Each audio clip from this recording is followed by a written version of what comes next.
పేతురు మొదటి పత్రిక 2వ అధ్యాయం 21వ వచనం. క్రీస్తు కూడా మీ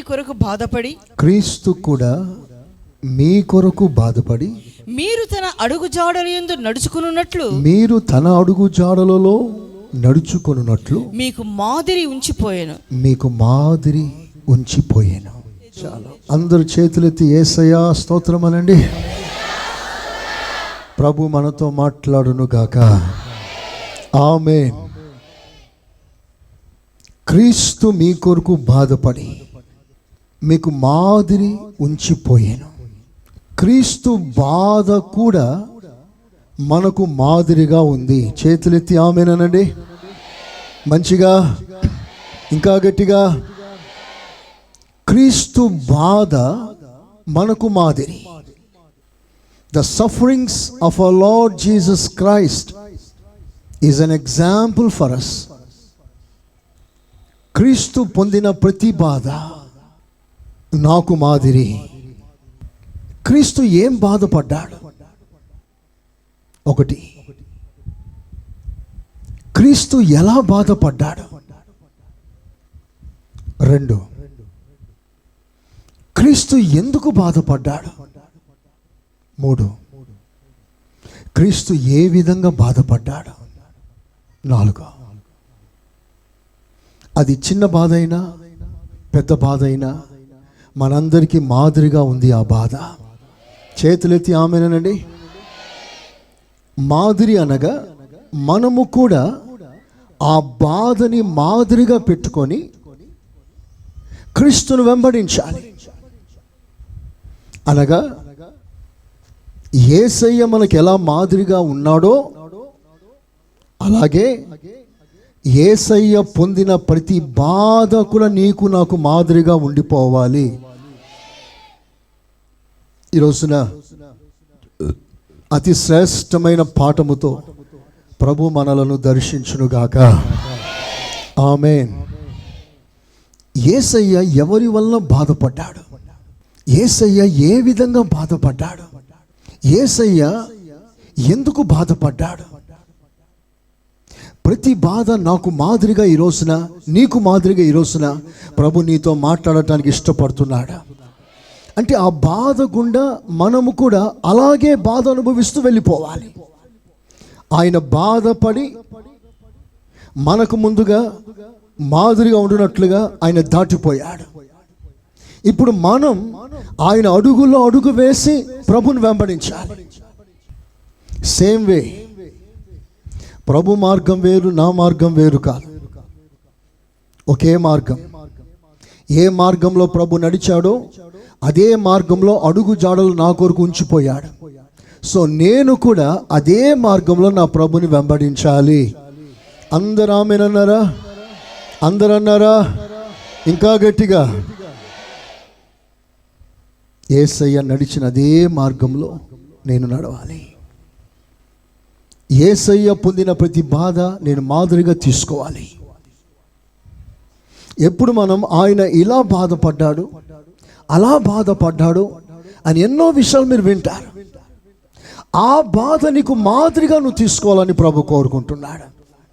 గత 2 వారాల నుండి సిలువ ధ్యాన పాఠాలు మీ ముందు ఉంచాను. సిలువలో ప్రభు మనకు నేర్పే పాఠం, యేసయ్య బాధలో కూడా మాదిరిగా ఉన్నాడు అన్న ఒక అద్భుతమైన సత్యాన్ని ప్రభు లేవనెత్తి ప్రతి హృదయంలో దేవుడు స్థిరపరచాలని కోరుకుంటున్నాడు. సాధారణంగా ఆనందంలో ఉన్నప్పుడు మాదిరిగా ఉండవచ్చు, ప్రార్థనలో మాదిరిగా ఉండవచ్చు, ఆరాధన చేయటంలో మాదిరిగా ఉండవచ్చు, ఇవ్వడంలో మాదిరిగా ఉండవచ్చు, మంచి మంచి విషయాల్లో ఎన్నో విషయాల్లో మనం మాదిరిగా ఉండవచ్చు.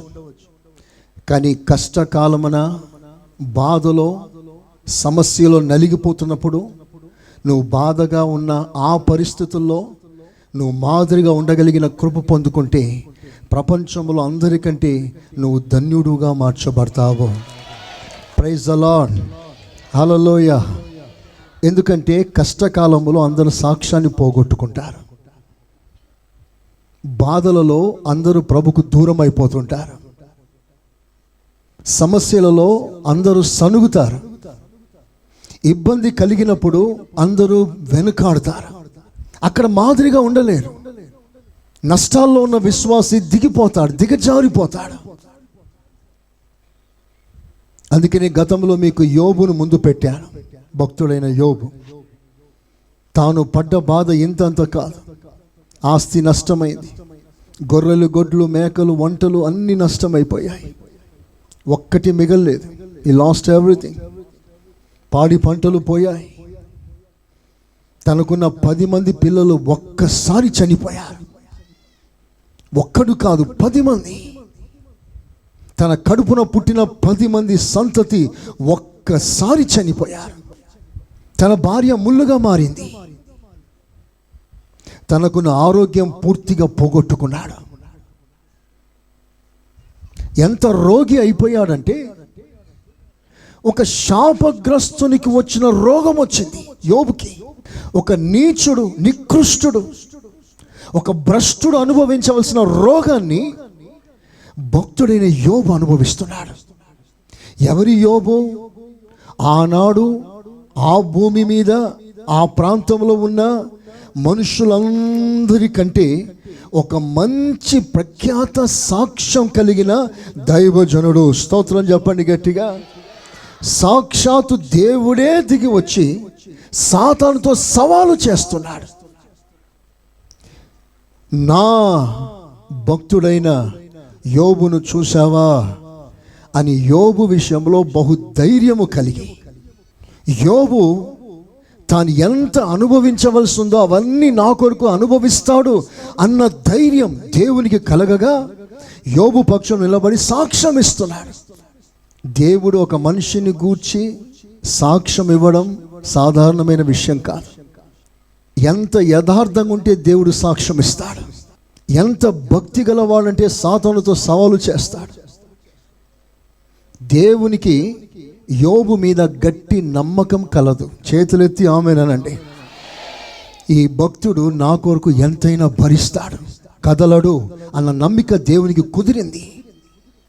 ఎంతైనా సహిస్తాడు, ఎంతైనా ఓర్చుకుంటాడు, ఎన్ని ఇబ్బందులైనా నా కొరకు నిలబడతాడు అన్న నమ్మకము యోబు విషయంలో దేవునికి కలిగింది.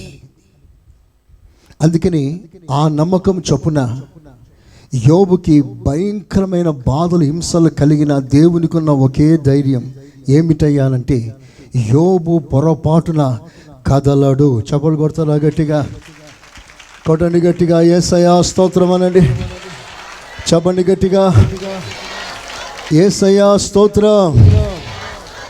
ఎన్ని బాధలైనా నా కొరకు నిలబడతాడు, ఎంత కష్టమైనా నా కొరకు సహిస్తాడు. ఈ నమ్మిక ఎంత గొప్పదండి.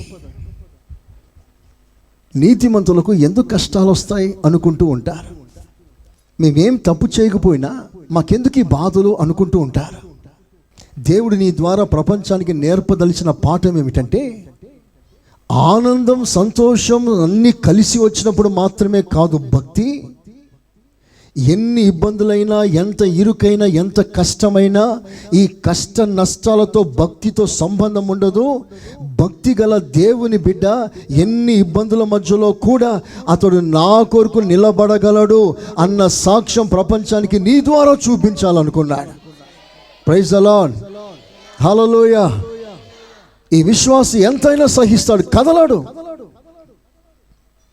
అని నిన్ను ఒక సాక్షిగా పెట్టాలనుకుంటున్నాడు. అందుకని ఈ రోజున మనం నేర్చుకోవాల్సిన పెద్ద పాఠం ఏమిటంటే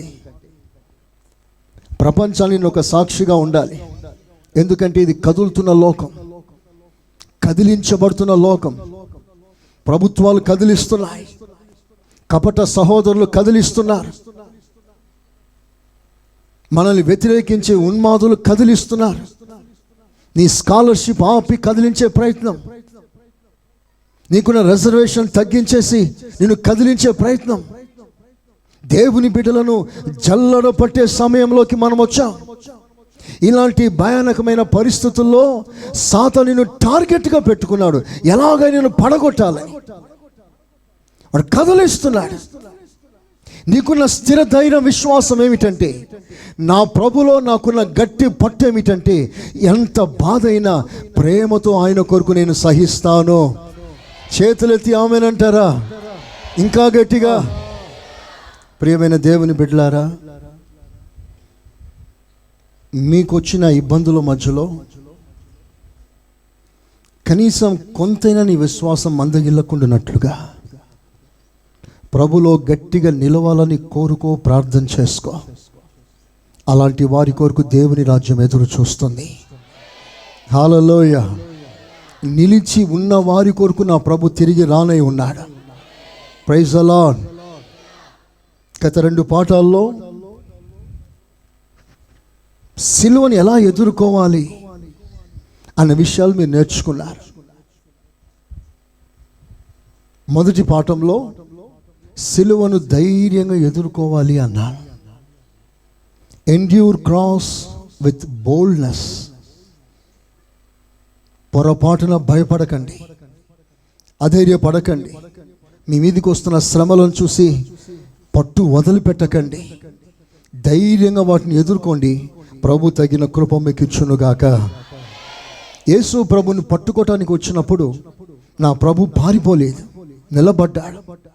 ఎవరిని వెతుకుతున్నారు అని అడిగాడు. నజరేయుడైన యేసుని. నేనే, ఆయన నేనే అని తన్ను తాను వారికి అప్పగించుకున్నాడు ధైర్యంగా.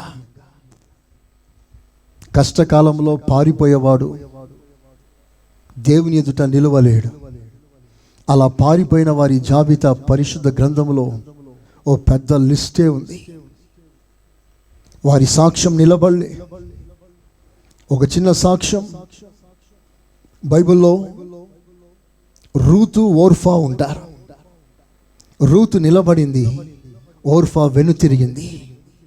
వెనుతిరిగిన ఓర్ఫా చరిత్ర మరలా బైబిల్లో ఎక్కడ మీకు కనబడదు, ఆమె పేరు కనబడదు. కానీ ప్రభు కొరకు నిలబడ్డ రూతు, ఆమె సాక్ష్యం మాత్రమే కాదు, ఆమె సంతానంలో నుండి యేసు ప్రభు నిలిచిన వాడై మనందరి ఎదుట ప్రత్యక్షం కాగలిగాడు. స్తోత్ర. ఆయన ద్వారా ఈ రోజున మనమందరం నిలిచే కృప దేవుడు ఇస్తున్నాడు. Praise the lord. యోనా పారిపోయాడు, ఏలియా పారిపోయాడు, భక్తులు ఎందరో పారిపోయారు. ఒక భక్తుడు అంటాడు, నా వంటి వాడు పారిపోదగునా? ఆ భక్తుని పేరు నెహెమ్యా. దేవుని బిడ్డలారా, ధైర్యం చేసుకోండి. మీకు వస్తున్న ఇబ్బందుల్లో, బాధల్లో కపట సహోదరులు ఎదురైనప్పుడు మీ చుట్టూ ఉంటూ మీకు రకరకాల మోసం చేసే ప్రయత్నం చేస్తున్న వారి సమక్షంలో బ్రతుకుచున్న నీవు ఎవరికి భయపడనక్కర్లేదు. ధైర్యంగా సిలువను ఎదుర్కో. ప్రభు నిన్ను తన కృపతో నింపునుగాక. 2వ రోజున నేను చెప్పిన పాఠం ఎండ్యూర్ క్రాస్ విత్ జాయ్. సంతోషంగా సిలువను ఎదుర్కోండి. ఇది బలవంతమైన మార్గం కాదు. స్తోత్రం. బలవంతంగా సిలువ మోయడం కాదు. ఆ రోజుల్లో కురేనీయుడు అయిన సీమోని బలవంతంగా మోపారు. ఏ పని బలవంతంగా చేయకండి. ప్రతిదీ కూడా సంతోషంగా ప్రభు కొరకు సహించండి. ప్రభు మిమ్మల్ని ఆశీర్వదించునుగాక. ఈరోజు నా క్లుప్త పాఠం మీ ముందు ఉంచాలని ఆశిస్తున్నాను. Very short. ఈ రోజున సిలువను ఎలా ఎదుర్కోవాలి అన్న ఈ శీర్షికలో 3వది, third one, endure cross with love. ప్రేమతో ఈ అద్భుతమైన ఈ సిలువను ఎదుర్కొనుడి. స్తోత్రం చెప్పండి, చెప్పండి మంచిగా. హల్లెలూయా. ధైర్యంతో ఎదుర్కోవాలి. సెకండ్, సంతోషంగా. అందరూ చెప్పండి అన్నమాట. 3వదిగా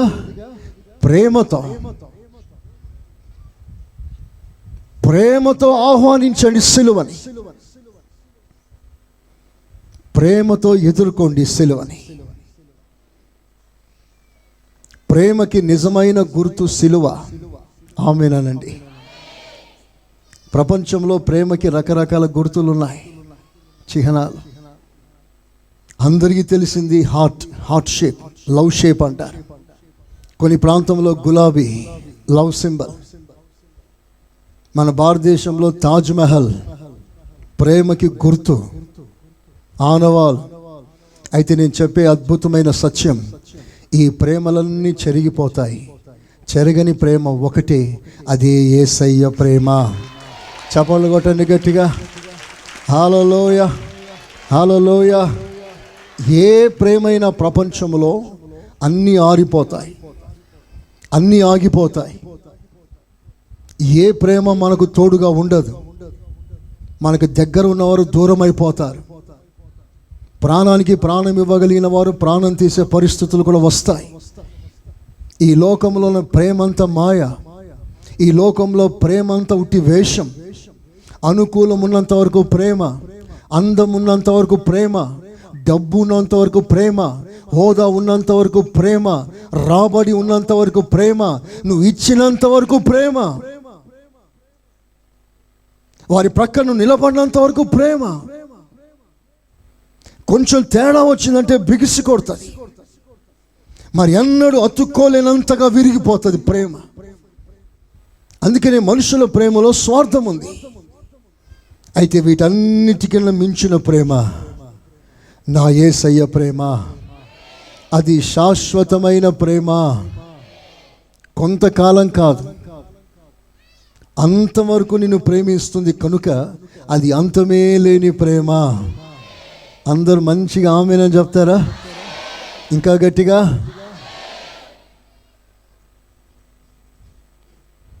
నీ దగ్గర ఏదో ఆశించక, నువ్వు ఏదో ఇస్తావని రాక, నీ యొద్ద ఏమీ లేకపోయినా అట్టడుగు భాగంలో మునిగిపోయిన నిన్ను లేవనెత్తి ఒక ఉన్నత స్థానం ఇచ్చిన ఆ ప్రేమ నిస్వార్థమైన ప్రేమ. ప్రైజ్ ది లార్డ్, హల్లెలూయా. మనుషుల ప్రేమ ఆశిస్తుంది, ఏదో ఆశిస్తూ ఉంటుంది. నా యేసయ్య ప్రేమ నిస్వార్థమైన ప్రేమ. ఆ ప్రేమ సహిస్తుంది, ఆ ప్రేమ భరిస్తుంది, ఆ ప్రేమ క్షమిస్తుంది, ఆ ప్రేమ ఓర్చుకుంటుంది, ఆ ప్రేమ నీ కన్నీళ్లు తుడుస్తుంది. ఎవరు విడిచినా నిన్ను ఎడబాయేది కనుక అది ఎడబాయని ప్రేమ. అందరూ ఆమేనండి. ఎవరు మరిచినా నిన్ను మరువని ప్రేమ కనుక అది మరువని ప్రేమ. Praise the lord. అయితే ఈ ప్రేమను అందరూ అర్థం చేసుకోలేదు. శత్రువును సహితం ప్రేమించిన ప్రేమ, కృంగిన వాణ్ణి లేవనెత్తిన ప్రేమ, ద్రోహినైన యూదాను కూడా చేర్చుకోవాలని ప్రయత్నించిన ప్రేమ, ఎంతటి మూర్ఖులైనా సరే తన కౌగిట్లోకి రమ్మని పిలిచిన ప్రేమ, ప్రాణాలని తీయాలని చూస్తున్న శత్రువులను కూడా మనసారా క్షమాభిక్ష పెట్టిన యేసయ్య ప్రేమ. చప్పట్లు కొడతారా గట్టిగా? హల్లెలూయా, హల్లెలూయా.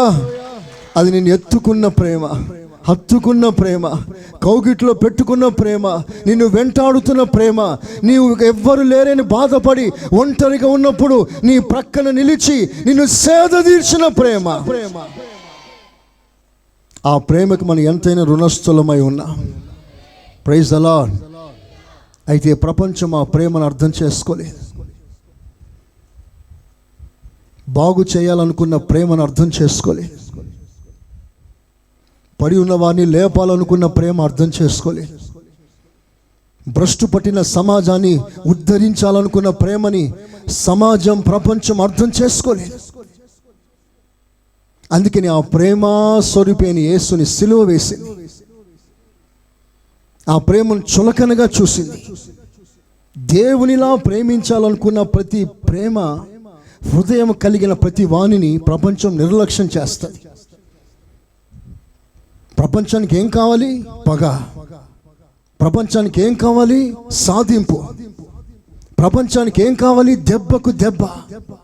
ప్రపంచానికి ఏం కావాలి? కీడు చేసిన ప్రతి వానికి కీడు వారి ఇంటి మీదకి రావాలి. ఇదే మనం కోరుకుంటాం, ఇదే మనం ఆశిస్తాం. ఈ శరీర మనస్సు కలిగిన ప్రతి వాడికి దేవుని ప్రేమ అర్థం కాదు. ఏమిటయ్యా దేవుని ప్రేమ? ఎందుకయ్యా పరలోకం విడిచి ఈ లోకానికి వచ్చింది ఆ ప్రేమ?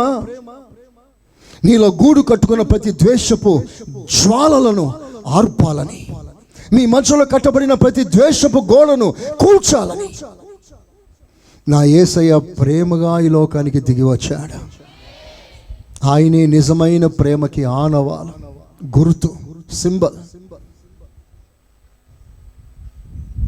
ఆ ప్రేమ ఎవ్వరికి ద్రోహం చేయదు కనుక అది సత్యమైన ప్రేమ, అది యథార్థమైన ప్రేమ. నువ్వు ఎప్పుడు బాగుండాలని కోరుకునే ప్రేమ యేసయ్య ప్రేమ. దేవునికి మహిమ కలుగును గాక. ప్రపంచంలో అందరూ ఆ ప్రేమ మార్గాన్ని తప్పుగా అర్థం చేసుకొని ఆనాటి నుండి నేటి వరకు ఆ ప్రేమ మార్గాన్ని ఏదో సాధించాలని, ఒత్తిడి తీసుకురావాలని, లేకుండా చేయాలని ఎన్నో చట్టాలు తీసుకొస్తుంది.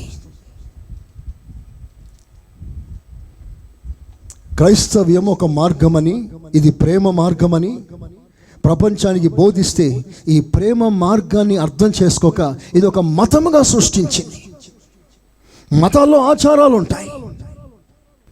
ఇది ఈరోజు కాదండి, క్రైస్తవ్యం ఒక మతముగా చిత్రీకరించి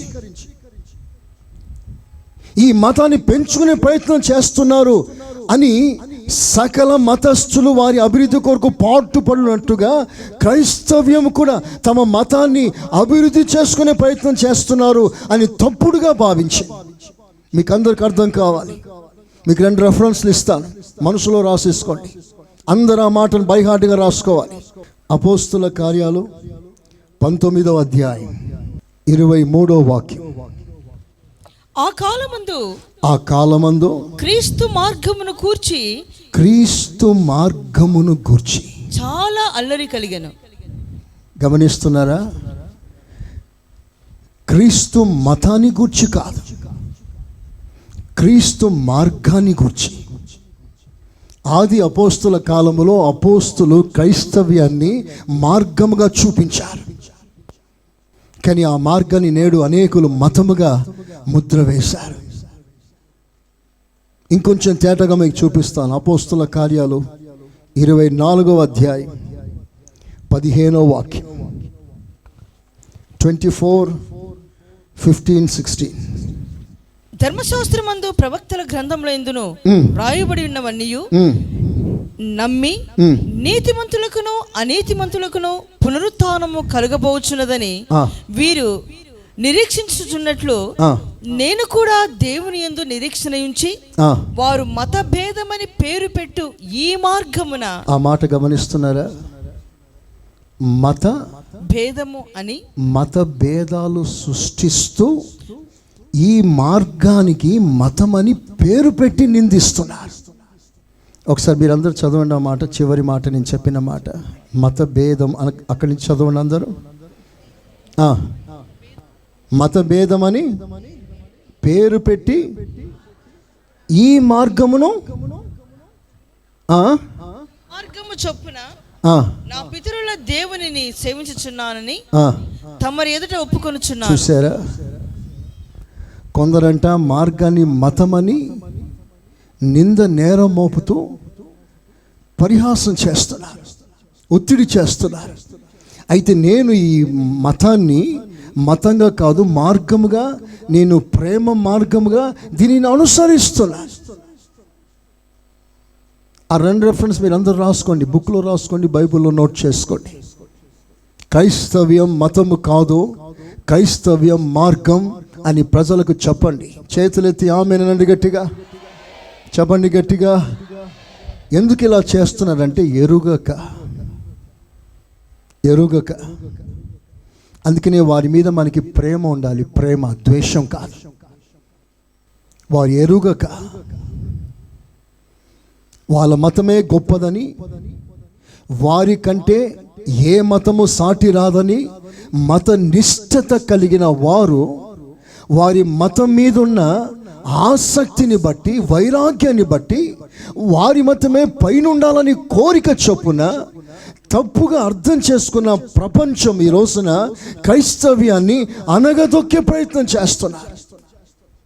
తెలియదు వారికి, తెలియకనే వారు అందుకే క్రీస్తు నాథుని సిలువ వేశారు. ఒక అద్భుతమైన మాట మీకు చూపిస్తాను. కొరింథీయులకు రాసిన మొదటి పత్రిక 2వ అధ్యాయం 7-8 వాక్యాలు. దేవుని జ్ఞానము మర్మమైనట్టుగా బోధించుచున్నాము.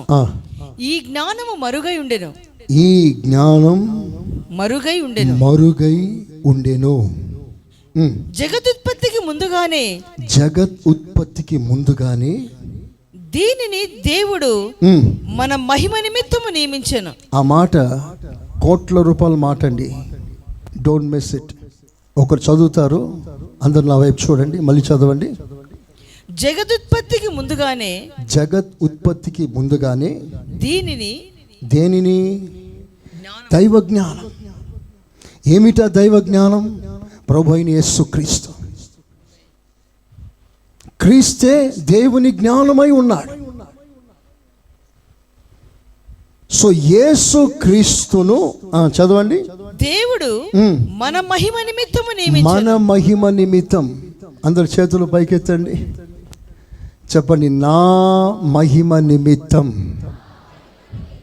ఇక్కడ దేవుని మహిమ కాదు, నా మహిమ, నీ మహిమ. మన మహిమ నిమిత్తం దీనిని దేవుడు నియమించాడు. దేనిని నియమించాడు? యేసుక్రీస్తుని. ఆ క్రీస్తు యొక్క జ్ఞానం, ప్రేమ, ప్రత్యక్షత, ఇది మన మహిమ కొరకు దేవుడు నియమించాడు. మన మహిమ కొరకు నియమించిన ఆ ప్రత్యక్షత ఒక మర్మం, ఒక మిస్టరీ. ఈ మిస్టరీ మర్మాన్ని కంటిన్యూ చేయండి. అది లోకాధికారులలో ఎవరికి తెలియదు. లోక అధికారులలో, గనులకు, ప్రవీణులకు ఎవ్వరికి తెలియలేదు. అది వారికి తెలిసి ఉండిన ఎడల మహిమా స్వరూపియైన ప్రభుని సిలువ వేయకపోయి ఉందురు. వారు ఎందుకు సిలువ వేశారంటే ఆ ప్రత్యక్షత వారికి రాలేదు. ఆయన ఎరుగక నా మహిమ నిమిత్తం నా ప్రభుని నియమించాడు. ఆ జ్ఞానం, ఆ ప్రేమ, ఆ సుగుణములను నా మహిమ కొరకు దేవుడు నియమించాడు. ఇప్పుడు మనందరి కళ్ళు తెరవబడాలి. ఆమేనండి గట్టిగా, చెప్పండి గట్టిగా. లోకంలో ప్రేమ గుడ్డిది, లవ్ ఇస్ బ్లైండ్ అన్నారు. కానీ దేవుని ప్రేమ గుడ్డిది కాదు, మన కన్నులకు ప్రకాశము కలిగించేది. చెప్పండి గట్టిగా. మన కన్నులు తెరిచినది దేవుని ప్రేమ. వినండి, ఆ మర్మం అందరికీ దాగి ఉంది. ఆ మర్మం నీకు బయలుపరచబడింది. ఎందుకు నీకు బయలుపరచబడింది అంటే ఆ బయలుపరచుట వలన నీకు మహిమ కలగబోతుంది. చపలు కొట్టండి ఇప్పుడు గట్టిగా, కొడాలి గట్టిగా. మహిమ అంటే ఘనతను గురించి మాట్లాడట్లేదు, రేపు నువ్వు పొందబోయే మహిమ. ఆమేనండి గట్టిగా, చెప్పండి గట్టిగా. హల్లెలూయా. రేపు రాకల్లో నువ్వు పొందబోయే మహిమ, రేపు రాకల్లో ఎత్తబడటానికి కావలసిన మహిమ ఎక్కడుంది? దేవుడు తన కుమారుని బయలుపరిస్తే అందరికి అది మరుగుగైపోయింది, అందరికి అర్థం కావట్లేదు. Many are blind regarding the revelation of Jesus Christ. వాళ్ళ సంగతి విడిచిపెట్టండి. లోకంలో ప్రవీణులు, గనులు, అధికారులు, వారందరిని పక్కన పెట్టండి. నేను సంఘాన్ని ఉద్దేశించి మాట్లాడుతున్నాను, గ్లోరియస్ సంఘాన్ని ఉద్దేశించి మాట్లాడుతున్నాను. ఈ వెబ్సైట్ ద్వారా రేపు యూట్యూబ్లో ఎంతమంది చూస్తున్నారో వాళ్ళందరినీ ఉద్దేశించి మాట్లాడుతున్నాను. మీరు క్రీస్తు మర్మమై ఉన్నట్లుగా ప్రత్యక్షమయ్యాడే, ఆ మర్మం మీకు బయలుపరచబడిందా? అవి వారికి బయలుపరచబడలేదు కనుక వారు సిలువ వేశారు. ఎందుకయ్యా వారు సిలువ వేశారు అంటే అది వారికి బయలుపరచబడలేదు. క్రీస్తు స్వరూపం, క్రీస్తు మర్మం, క్రీస్తు ప్రేమ, క్రీస్తు జ్ఞానం, క్రీస్తు తగ్గింపు, క్రీస్తుకున్న ఓర్పు, క్షమాగుణం ప్రపంచానికి అర్థం కాలేదు కనుక సిలువ వేశారు. మరి మన సంగతి ఏంటి? క్రీస్తు ఏమై ఉన్నాడో అది నీకు బయలుపరచబడిందా? బయలుపరచబడిందని తెలుసుకోవడం కాదు, నీ అనుభవంలో చేర్చుకున్నావా? నీ అనుభవాలలో అది జీర్ణమైందా? ఎందుకో తెలుసా, ఇది నీ జీవితంలో ఈ మర్మం ఒక అనుభవంగా మారితేనే రేపు నువ్వు మహిమపరచబడటానికి అది కారణంగా మార్చబడుతుంది. చప్పట్లు కొట్టి దేవుని కనపరచండి. హల్లెలూయా. స్పష్టంగా చెప్పాలంటే మర్మమై ఉన్న ఆ దైవ స్వభావం నీకు అనుభవంగా మారితే రేపు నువ్వు ప్రభు రాకల్లో ఎత్తబడతావు. అది బయలుపరచబడకపోతే నువ్వు ఇంకా ప్రభుని సిలువ వేస్తావు. ఇదే నేను చెప్పదలుచుకున్న మాట. You still crucify the lord with your ignorance. ఆ దైవికమైన స్వభావాన్ని వ్యక్తపరచవలసిన నీవు శరీరాన్ని వ్యక్తపరచడం వలన నీ ద్వారా యేసయ్య నామం దూషించబడుతుంది. అంటే నువ్వు సిలువ వేస్తున్నావు. ఎలా సిలువ వేస్తున్నావు? దైవ కార్యాన్ని, దైవికమైన గుణాలను వ్యక్తపరచక శరీరాన్ని వ్యక్తపరచావు, ఆవేశాన్ని వ్యక్తపరచావు, నీ క్రోధాన్ని, కోపాన్ని వ్యక్తపరచావు. అలా వ్యక్తపరచటం వలన నీవు దేవుని కుమారుని సిలువ వేస్తున్నావు. ప్రియులారా, ఈ మాటలు మీ హృదయాల్లో చేర్చుకోవాల్సిన ఒక సేవకునిగా ఆనబెట్టి మీతో మాట్లాడుతున్నాను. ప్రభు మనతో మాట్లాడునుగాక. చెప్పండి గట్టిగా, చెప్పండి గట్టిగా ఆమేన్. ప్రభుని ఎరగకపోవడం క్రీస్తుని సిలువ వేయటే. ఇలా ఎరగకపోవడం వల్ల ఏం జరుగుతుందో తెలుసా? వినండి వినండి. తెస్సలోనిక పత్రిక 2వ పత్రిక 1వ అధ్యాయం 6-8 వచనాలు చూడండి. ప్రభు అయిన యేసు తన ప్రభావమును కనపరచు దూతలతో కూడా పరలోకము నుండి అగ్ని జ్వాలలలో ప్రత్యక్షమై దేవుని ఎరగని వారికిని, దేవుని దైవ ప్రత్యక్షతను, ఆయన స్వభావాన్ని ఎరగని వారికి, మన ప్రభు అయిన యేసు సువార్తకు లోబడని వారికిని, లోబడని వారు. నేను ఈ మాటలు చెప్తున్నానే, ఈ మాటలు జీవము కలిగిన దేవుని మాటలు. ఇది పాస్టర్ గారి గదిలో సిద్ధపరిచిన మాటలు కావు. ఇది దేవుని మాటలు. దీనికి నువ్వు లోబడని ఎడల రేపు వారి మీదికి ప్రతిదండన చేయనప్పుడు, అంటే దేవుని ఉగ్రత వారి మీదికి వస్తుంది. వింటున్నారా? వజ్ర వైడూర్యాల కంటే విలువైన మాటలు ఇవి. ఆ మర్మం మరుగుగా ఉంది, అందరికీ బయలుపరచబడట్లేదు. అందుకనే సంఘాల్లో సగం కంటే ఎక్కువ శరీర సంబంధులుగా ఉంటారు. ప్రపంచంలో నామకార్థ సంఘాల సంఖ్య ఎక్కువ. ఎందుకో తెలుసా? ఈ ఆత్మీయత బయలుపరచబడక, క్రీస్తు యొక్క అద్భుతమైన ఆ దైవ స్వభావం సంఘంలో స్పష్టంగా బయటికి రాక, వాటిని గ్రహించక, వాటిని జీవితంలో చేర్చుకొనక సంఘాలు నామకార్థంగా మిగిలిపోయాయి. వారిని కదిలిస్తే కోపం బయటకు వస్తుంది, వారిని కదిలిస్తే ఆవేశం బయటకు వస్తుంది. నీకు యేసయ్య మాదిరి ఎక్కడ? ఇలాంటి సంఘాలు కోట్లుగా ఉన్నాయి ప్రపంచవ్యాప్తంగా. అలాంటి సంఘం మీద దేవుని అభిష్టం కాదు. అలాంటి సంఘాన్ని దేవుడు కోరుకోవట్లేదు. మరి ఏమిటయ్యే ఏ సంఘం ప్రభు కావాలి అంటే, ఆయన అడుగు జాడలో నడిచే సంఘం ఆయనకు కావాలి. స్తోత్రం చెప్పగట్టిగా. సో ఆ ప్రత్యక్షత ఎరగని వాళ్ళు ఎంతోమంది ఉన్నారు సంఘాల్లో.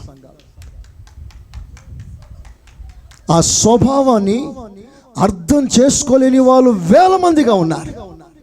ఇప్పుడు వినండి, అర్థం కాకపోతే ఏంటి, ఆయన ఏమిటో, ఆయన లక్షణాలు ఏమిటో, ఆయన ఏం కోరుకుంటున్నాడో, ఆయన నీలో ఏం ఆశిస్తున్నాడో అది నువ్వు ఎరగకపోతే రేపు ఆయన ప్రత్యక్షమైనప్పుడు నీకు మెప్పు కాదు, ప్రతి దండన, అనగా ఉగ్రత,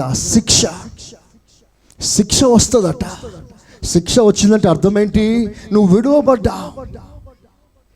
దేవుని సంఘము నువ్వు విడువబడుతున్నావు. ఎందుకు విడువబడుతున్నావు తెలుసా? ఆ ప్రత్యక్షత నువ్వు అనుభవించలేదు కనుక. అందుకనే యేసయ్య ప్రేమ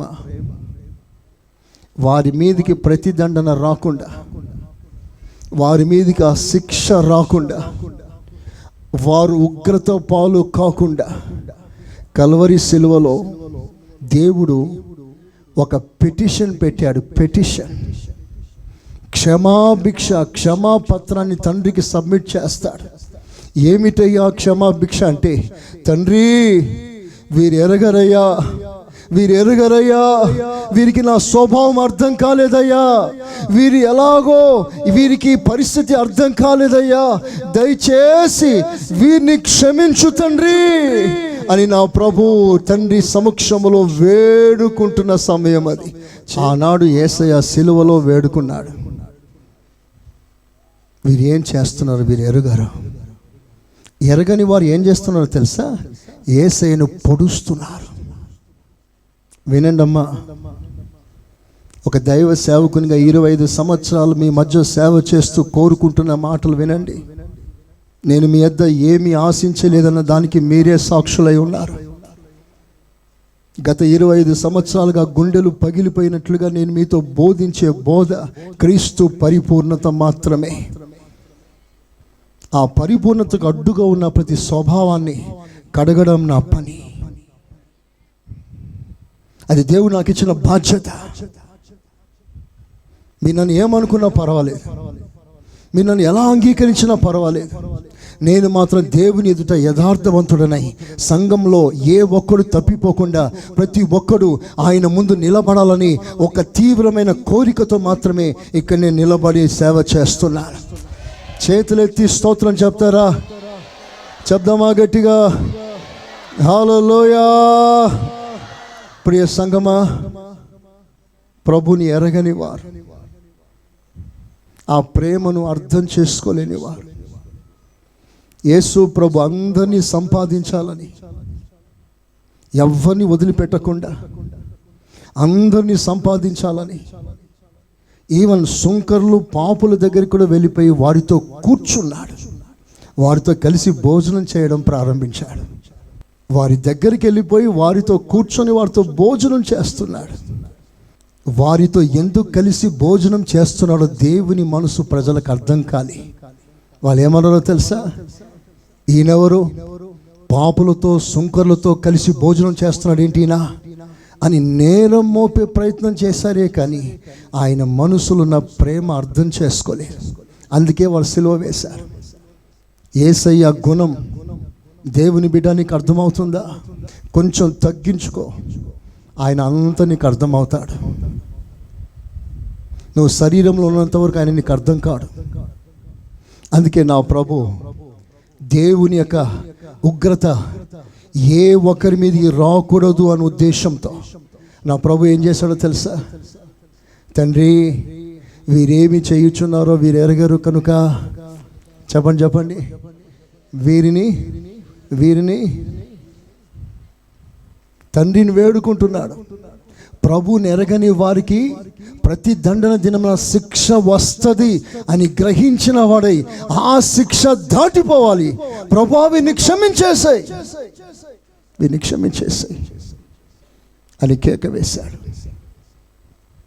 ఆ రోజు కల్వరి సిలువలో మాత్రమే కాదు, ఆనాడు ఎరగక సిలువ వేసిన వారిని గూర్చి మాత్రమే కాదు. ఒకవేళ నీకు చేతిలో మైకులు ఇస్తే నిన్ను చెప్పమంటే నువ్వేం చెప్తావు? ఆనాటి ప్రజలను గూర్చి వారెంత మూర్ఖులు, వారెంత ద్రోహులు, ప్రజలకు మేలు చేసి ఆయనను శిక్షిస్తారా? ప్రజల మధ్యలో అనేక అద్భుతాలు చేసి ప్రేమని పంచుచున్న ప్రేమామూర్తికి ఈ దండన విధిస్తారా? వాళ్ళు మంచి వాళ్ళ, ఎంత మూర్ఖులు అని వాళ్ళ గురించి సాక్ష్యం ఇవ్వవు. వారి సంగతి పక్కన పెట్టు. ఈరోజు ఆ రోజు సిలువలో విజ్ఞాపన చేసిన యేసయ్య ఈరోజు కూడా తండ్రి కుడిపార్శ్వంలో కూర్చొని నీ కొరకు నా కొరకు క్షమాభిక్ష ప్రార్థన చేస్తా ఉన్నాడు. చప్పలు కొడతారా గట్టిగా? కొట్టాలి గట్టిగా. హల్లెలూయా. దేవుని బిడ్డనా, ఒక మంచి మాట చెప్పనా? ఈరోజు కూడా నీ క్షమాపణ కొరకు తండ్రి సన్నిధిలో రిక్వెస్ట్ పెడుతున్నాడు కనుక నువ్వు బ్రతికి బట్ట కట్టగలుగుతున్నావు. లేకపోతే ఏనాడో నశించిపోయేవాడివి. ఏనాడో నువ్వు చేసిన తప్పులని నీ మీదకి వచ్చేది శిక్షగా నువ్వు నశించిపోయేవాడివి. ఈ రోజు వరకు నిలిచి ఉన్నావంటే దీనికి కారణం ఏంటో తెలుసా? ఈవెన్ టుడే, ఈ రోజు కూడా నా ప్రభు నీ కొరకు విజ్ఞాపన చేస్తున్నాడు. చెప్పండి గట్టిగా, హల్లెలూయా, హల్లెలూయా. ప్రియులారా, అలాంటి యేసయ్య ఎంతటి వారినైనా సరే ఎలాగైనా బయటికి లాగాలని, ఎలాగైనా సరిచేయాలని, ఎలాగైనా భ్రష్టు పట్టకుండా వారిని కాపాడాలని, ఎలాగైనా తప్పించాలని, ఎలాగైనా రక్షించాలని, ఎలాగైనా అగ్నిలో నుండి కొందరిని బయటికి లాగాలని నా యేసయ్య చేసే ప్రయత్నం మీకు చూపిస్తాను. అద్దం పట్టినట్లుగా నా ప్రభు ప్రయత్నం ఎంత స్పష్టంగా ఒక పాపి కొరకు ఆయన వేడుకుంటున్నాడో, ప్రాధేయపడుతున్నాడో, కాళ్ళ దాకా దిగిపోయాడో మీకు అద్దం పట్టినట్లుగా చూపిస్తాను. యోహాను సువార్త 13వ అధ్యాయం 1వ వాక్యం చూద్దాం. తాను ఈ లోకములో నుండి తండ్రి యొద్దకు వెళ్ళవలసిన గడియ వచ్చనని యేసు పస్కా పండుగకు ముందే ఎరిగిన వాడై లోకములో ఉన్న తన వారిని ప్రేమించి, లోకములో ఉన్న తన వారిని ప్రేమించి, వారిని అంతము వరకు ప్రేమించాడు. వారిని అంతము వరకు ప్రేమించాడు. లోకములో ఉన్న తన వారిని ప్రేమించడం మాత్రమే కాదయ్యా, అంతవరకు ప్రేమించిన ప్రేమ యేసయ్య ప్రేమ. చప్పట్లతో దేవుని కనపరుస్తామా? యేసయ్య స్తోత్రం అనండి. ఆ ప్రేమ కలిగి ఉన్నాడు కనుక ఇంకా నువ్వు ప్రేమించబడుతున్నావు, ఇంకా నువ్వు క్షమించబడుతున్నావు, ఇంకా నీకు అవకాశం ఇవ్వబడుతుంది, ఇంకా నీకు ఛాన్స్ ఛాన్స్ ఛాన్స్ ఛాన్స్ ఇస్తూ ఉన్నాడు. ఇక్కడ ఎంతమంది మనస్సాక్షి గద్దించట్లేదు? మీలో తప్పు చేయని వాడెవడైనా సరే ఆమె మీద రాయి వేయండి అని మిమ్మల్ని యేసు ప్రభు ప్రశ్నిట్లుగా చెప్పగలిగితే, ప్రశ్నిస్తే ఎంతమంది రాయి వేయగలరు? మంచి మనస్సాక్షితో. దేవుని దృష్టిలో ఎక్కడో ఏదో విషయంలో, ఎక్కడో చిన్న విషయంలో మనం పడిపోయాం, బలహీనమైపోయాం, కొరత కలిగి ఉన్నాం. కానీ నీ మీదున్న కొరత నీ మీదకి రాలేదు. నీకు అవకాశం ఇవ్వబడింది. ఎందుకో తెలుసా? యేసయ్య నీ మీద పెట్టుకున్న ప్రేమ.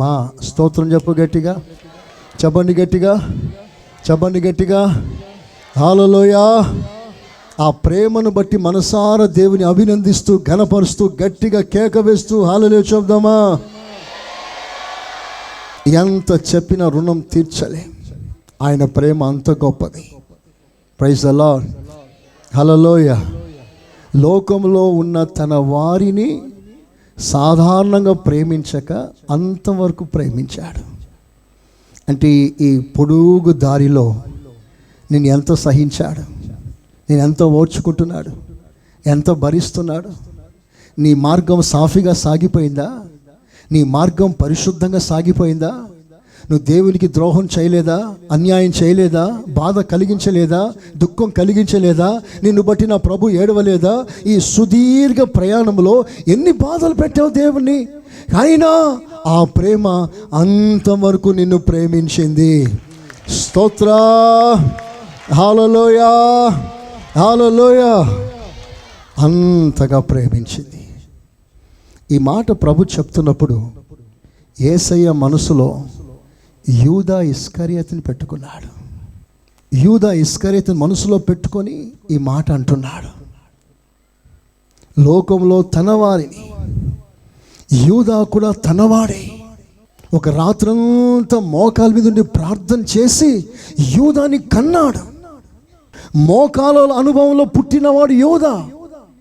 కృపలు ఇచ్చాడు, వరాలు ఇచ్చాడు, తలాంతులు ఇచ్చాడు, దయ్యాలను వెళ్ళగొట్టే వరం ఇచ్చాడు, స్వార్థ ప్రకటించే కృపనిచ్చాడు. ప్రపంచ స్వార్థీకరణకి మొదటి జాబితాలో 12 మందిలో ఒకనిగా పేరు పెట్టుకున్నాడు, ఆశీర్వదించాడు. చివరికి నమ్మకమైన వానిగా ఎంచి డబ్బు సంచి కూడా చేతికిచ్చాడు. Judas, he was honoured so much. అంతగా దేవుడు కనపరిచాడు. అయితే యూదా ఆ నమ్మకాన్ని నిలబెట్టుకోలేదు. దేవుడు తన మీద పెట్టుకున్న నమ్మకత్వాన్ని నిలబెట్టుకోలేదు. చివరికి ద్రోహి అయి దేవుని కుమారుడైన క్రీస్తునే సిలువకు అప్పగించే పథకంలో శత్రువులతో చేతులు కలుపుతాడు. చివరికి యేసు ప్రభుని 30 వెండి కాసులతో సమానంగా ఎంచాడు. ఆ సమానుడైన యేసయ్య, ఎవరికి సాటి రాని యేసయ్య, లోకంలో ఉన్న వెండి బంగారాలని ఒక పోగేసిన సమము కాని యేసయ్యని 30 వెండి కాసులతో సమానంగా ఎంచాడు యూదా ఇస్కరియతు. ఎంత దిగిపోయాడు! యూదా, నీ దృష్టికి యేసయ్య విలువ 30 వెండి కాసులా? అసలు 30 వెండి కాసులు దేనితో సమానమో తెలుసా? అదొక బానిస వెల. It is a rate of an bond servant. ఒక బానిస వెల. నీ దృష్టికి యేసయ్య యజమానుడు కాదా? నాయకుడు కాదా? అతను ఎలా వెల కట్టగలిగా? ఈ మధ్య ప్రపంచంలో ఒక సర్వే జరిగింది. ఏమిటా సర్వే అంటే, ప్రపంచంలో అందరికంటే ఎక్కువగా ఇన్ఫ్లుయెన్స్ చేసిన వ్యక్తి, ప్రభావితం చేసిన వ్యక్తి ఎవరు అని నెట్లో ఒక ఎలక్షన్ సర్వే. ప్రపంచంలో అందరికన్నా మొదటి మనిషి నుండి ఇప్పటి వరకు అందరిలో ఎవరు ఎక్కువ ప్రపంచాన్ని ప్రభావితం చేశారు అని ఓట్లు వేస్తే అందులో నంబర్ 1 స్థానం ఎక్కడో చేరుకున్న రేట్ మన ప్రభు అయిన యేసుక్రీస్తుకి దక్కింది. స్తోత్రం చెప్పండి గట్టిగా, చెప్పండి గట్టిగా. అంత అసమానుడుగా ప్రపంచ దృష్టిలో ఉండగా ఆయనతో ఉన్న నీకు ఆయన రేట్ ఎంత పెట్టావయ్యా? ఆయనకి ఎంత విలువ ఇస్తున్నావు? ప్రభుకి ఎంత వాల్యూ ఇస్తున్నావు? ఆలోచించండి. 30 వెండి కాసులకు అమ్మాలని బేరం కుదుర్చుకున్నాడు. కానీ నా ప్రభు, వాడు వెళ్ళే మార్గం ఏమిటో ప్రభుకు తెలుసు. ఎవరితో చేతులు కలిపాడో ప్రభుకు తెలుసు. ఎలాంటి హృదయం కలిగి ఉన్నాడో ప్రభుకు తెలుసు. తనకే ద్రోహం తలపెట్టినాడన్న సంగతి ప్రభుకు తెలుసు. తెలిసినా తనను రక్షించే ప్రయత్నం ఉందే, అది ఎంత అద్భుతంగా పరిశుద్ధ గ్రంథంలో రాసిందో మరొక్కసారి మీ ముందు పెట్టాలని నేను కోరుకుంటున్నాను. చేతులెత్తి యేసయ్యకి స్తోత్రం చెప్పండి గట్టిగా, చెప్పండి మంచిగా. హల్లెలూయా. చూడండి 13వ అధ్యాయం 14-15 వాక్యాలు చూడండి. కాబట్టి ప్రభువును బోధకుడినైన నేను మీ పాదములు కడిగిన ఎడల మీరును ఒకరి పాదములు ఒకరు కడగవలసినదే. నేను మీకు చేసిన ప్రకారం మీరును చేయవలనని మీకు మాదిరిగా ఇలాగు చేసి తినే. మీకు మాదిరిగా మనం ప్రభు కార్యాలు, ప్రభు బాధలు మాదిరిగా మనం చూస్తున్నాం. యేసయ్య యూదా కాలు కడుగుతున్న సందర్భం మీకు చూపిస్తాను. వరుసగా 12 మంది కూర్చున్నారు భోజన పంక్తిలో. యేసు ప్రభు ఒక పాత్రను ఎత్తుకొని, ఒక బేసిన్, దాని నిండా నీళ్ళు, నడుముకో తువాలు కట్టుకున్నాడు. ఆ నీళ్ళ పాత్రతో అలాగున వచ్చి యూదా ఇస్కరియతు ముందు నెమ్మదిగా మోకాల మీదకి వచ్చాడు. యూదా ఇస్కరియతు ముందు మోకరించాడు. మోకరించి వెనుకాడక ఒక్క మనిషి కొరకు ఎంత దీనంగా దిగిపోయాడో మీకు చూపించనా? తిన్నగా ఆ ఆశ్చర్యమైన కరములో, అద్భుతమైన చేతులో యూదా కాళ్ళు పట్టుకున్నాయి. యూదా కాళ్ళు పట్టేసుకుంది. యేసయ్యా స్తోత్రం అనండి గట్టిగా, యేసయ్యా స్తోత్రం. ఒక శత్రువుని మార్చే ప్రయత్నంలో నా ప్రభు శత్రు కాళ్ళు పట్టుకుంటున్నాడు. యూదా ఎదుట మోకాల మీదకి వచ్చేసాడు. సృష్టికర్త అండి, సర్వలోకాన్ని మాటతో చేసిన సృష్టికర్త అండి. తన ఎదుట ప్రపంచం మోకరిస్తుంది. కలంకం లేని దేవదూతలు సహితం ప్రభుని ఆరాధిస్తున్నాయి. అలాంటి పరిశుద్ధులైన యేసయ్య ఒక పాపి కాళ్ళ దగ్గరికి వచ్చేసాడు, మోకాల మీదకి వచ్చేసాడు. యూదా, నీ గుండె పగిలిపోవాలి. ఎవరు మోకరించారు నీ ముందు? ఎవరయ్యా నీ ముందు తగ్గించుకున్నారో? ఎవరు తగ్గింపు అవసరం? ఇప్పుడు ఈ సీన్లో ఎవరు తగ్గించుకొని నీ దగ్గరికి వచ్చారు? సాక్షాత్తు యేసు ప్రభువే మోకాల మీదకి వచ్చేసాడు. యూదా ఎదుట మోకాల మీదకి వచ్చేసాడు. ఆ పరిస్థితిని చూసి యోధా బోర్ల పడి ఏడ్చి, యేసయ్యా నువ్వు నా ముందు మోకాల మీద ఉండడం ఏంటి ప్రభా? నా కాళ్ళు పట్టుకోవడం ఏంటి తండ్రి? భ్రష్టునయ్యా, పాపినయ్యా, ద్రోహం చేసి తలపెట్టానయ్యా, నా మనసు మంచిది కాదయ్యా, నేను ద్రోహినయ్యా, నా కాళ్ళు పట్టుకోదయ్యా అని కాళ్ళ మీద పడిపోవాల్సిన పరిస్థితి అది. యూదా యేసయ్య కాళ్ళ మీద పడిపోయి క్షమాపణ అడగవలసిన ఓ అద్భుత సన్నివేశం. కానీ యూదా మనసు కఠినపరుచుకున్నాడు. యేసయ్య కాళ్ళు పట్టుకుంటుంటే ఎక్కడో చూస్తున్నాడండి, వదిలించుకునే ప్రయత్నం చేయట్లే. యేసయ్య కాళ్ళు పట్టుకుంటున్నాడయ్యా యూదాని. యూదా పట్టనట్లుగా ఎక్కడో చూస్తున్నాడు. ఒక పాపిని రక్షించటానికి యేసయ్య ఎంత తగ్గించుకున్నాడో చూసారా? నీ జీవితంలో ఒక వ్యక్తిని రక్షించటానికి నువ్వు ఒక్క మెట్టు దిగగలవా? ఒక్క మెట్టు కొంచెం తగ్గించుకోగలవా? నీ అహం, నీ స్వార్థం, నీ కోపం, నీ ఆవేశం మూట కట్టి పక్కన పెట్టి ఒక వ్యక్తిని సంపాదించాలని నువ్వు సంపాదించకపోతే ఆ వ్యక్తి నాశనం అయిపోతాడు. నువ్వు రాని పిలవకపోతే ఆ వ్యక్తి పాతాళంలో దిగిపోతాడు. నీ మూలంగా ఒక వ్యక్తి నాశనం అయిపోతుంటే ఆ వ్యక్తి నశించిపోకూడదు అని ఒక్క మెట్టు నువ్వు దిగగలవా? యేసయ్య దిగాడు, కాళ్ళ మీద నీళ్లు పోస్తున్నాడు. నువ్వు కడగడం ఏంటి ప్రభా? నిన్ను నా కాళ్ళు ముట్టుకనివ్వను అన్నాడు పేతురు. నా కాళ్ళు నువ్వు కడగడం ఏంటే? నీ కాళ్ళు నేను కడుగుతానయ్యా అంటాడు పేతురు. ఒకనాడు యేసయ్య బాప్తిజం ఇచ్చి యోహాన్ దగ్గర బాప్తిజం ఇవ్వయ్యా అంటే ఆ బాప్తిజం ఇచ్చి యోహాన్ అంటాడు, నేను నీకు ఇవ్వడం ఏంటి నాయనా? అసలు నీ ఎదుట నేను మోకాల మీద ఉండాలి, నువ్వే నాకు బాప్తిజం ఇవ్వాలి, నీకు నేను ఇవ్వడం ఏంటయ్యా? అయ్యో 10 చేయొద్దు నాయనా, నేను పాత్రుడను కానయ్యా అని ఏడ్చేశాడు. ఓ పెద్ద అయినా, ప్రపంచాన్ని సృష్టించిన ఆయన పనికి మాలిన మనిషి దగ్గర ఒక మెట్టు దిగి వచ్చి మోకాల మీద ఉన్నాడు. అసలు ఆ తగ్గింపుని ఎలా వర్ణించాలో నాకు అర్థం అవట్లేదు. ఒకసారి చూడండి ఆ మాటల్ని. కాళ్ళు కడుగుతున్నాడు, ఏమీ పట్టట్లేదు యోధాకి. ఈ ప్రసంగం ద్వారా మీ కాళ్ళు కడిగే ప్రయత్నమే నేను చేస్తున్నాను. కారణం ఏంటో తెలుసా? యోధా కాళ్ళకి మురికి అంటింది. మురికి యేసయ్యని చంపే శత్రువులతో చేతులు కలిపి వచ్చాడు. యేసయ్యకి కీడు తలపెట్టే ఆ మూర్ఖ జనముల యొద్దకు వెళ్ళి వారితో చేతులు కలిపి ఏం తెలియనట్లుగా మళ్ళీ వచ్చేశాడు. బలలో కూర్చున్నాడు. యూదా, నీ కాళ్ళు అపవిత్రపడ్డాయి, డాగు పడింది, పోకూడని స్థలానికి వెళ్ళావు, కలపకూడని చేతులు కలిపావు, ఎవరితో మాట్లాడకూడదో వారితో నువ్వు మాట్లాడావు, నువ్వు దోషిగా ఉన్నా, లెట్ మీ క్లెన్స్, నేను కడగనివ్వు అని కడిగే ప్రయత్నం చేస్తున్నాడు.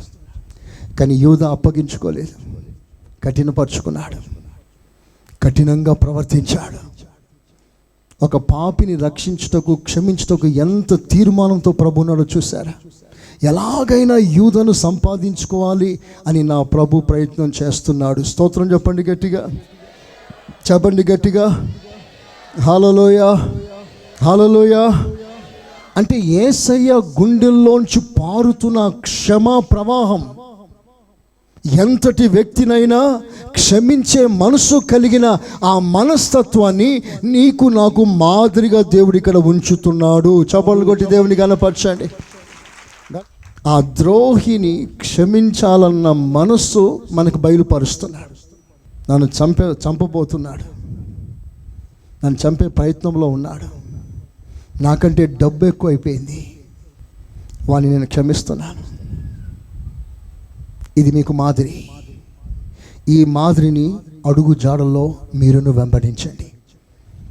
నేను వాని కాళ్ళు కడిగాను. మీరేం చేయాలి? మీరు కూడా అలాగున చెయ్యండి. ఆ మాటలు చదవండి.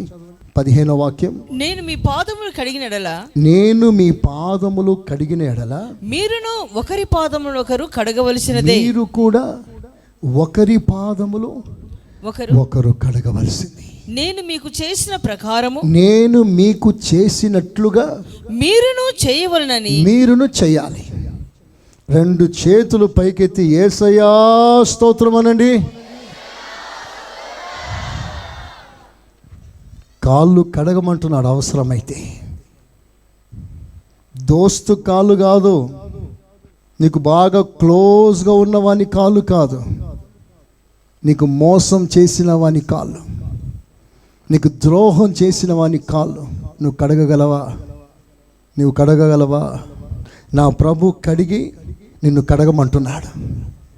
నా ప్రభు చేసి నిన్ను చేయమంటున్నాడు. అంటే పాఠం ఏమిటంటే, నీ హృదయంలో ఎవరి మీద ఎలాంటి క్రోధం, ద్వేషం మనసులో నాటుకోవద్దు. మనమందరం ఎవరో తెలుసా? దేవుని కుమార్ని చంపిన నేరస్తులం. మనం దేవుని కుమార్ని చంపిన నేరస్తులం. ఆయన కుమార్ని చంపిన మనకి రక్షణ ప్రసాదించాడు, అభిషేకం ఇచ్చాడు, ఆ డాగు తుడిచేశాడు. తెలుసో తెలియకో చేసిన ప్రతి నేరం, క్రీస్తుని సిలువ వేసిన ఆ భయంకరమైన పాపాలన్నింటినీ క్షమించి మన మీద దేవుని కృప సమృద్ధిగా దేవుడు మనకు అనుగ్రహించాడు. Praise the Lord. Hallelujah, hallelujah. ప్రియులారా, యూదా ఇస్కరియోతుని ప్రభు క్షమిస్తున్నాడు. ఈ క్షమించే పాఠాన్ని దేవుడు అనేక కోణాల్లో నేర్పించాడు. ఒక్క మాట మీకు గుర్తు చేసి నేను వెళ్తాను. మత్తయి సువార్త 18వ అధ్యాయం 34-35 వాక్యాలు చదువుగా వెళ్దాం. అందుచేత వారి యజమానుడు కోపపడి తనకు అచ్చి ఉన్నదంతయు చెల్లించు వరకు బాధపరచు వారికి వారిని అప్పగించాను. మీలో ప్రతివాడు తన సహోదరుని హృదయపూర్వకముగా క్షమింపని ఎడల, తన సహోదరుని హృదయపూర్వకంగా క్షమింపని ఎడల నా పరలోకపు తండ్రి కూడా ఆ ప్రకారమే మీ ఎడల చేస్తాడు. గత 2 వారాల క్రితం ఈ పాఠం మీకు చెప్పాను. 1,00,000 రూపాయలు కట్టలేక కాళ్ళ మీద పడిపోయి, యజమానుడా క్షమించయ్యా, 1,00,000 రూపాయలు కట్టలేకపోతున్నాను,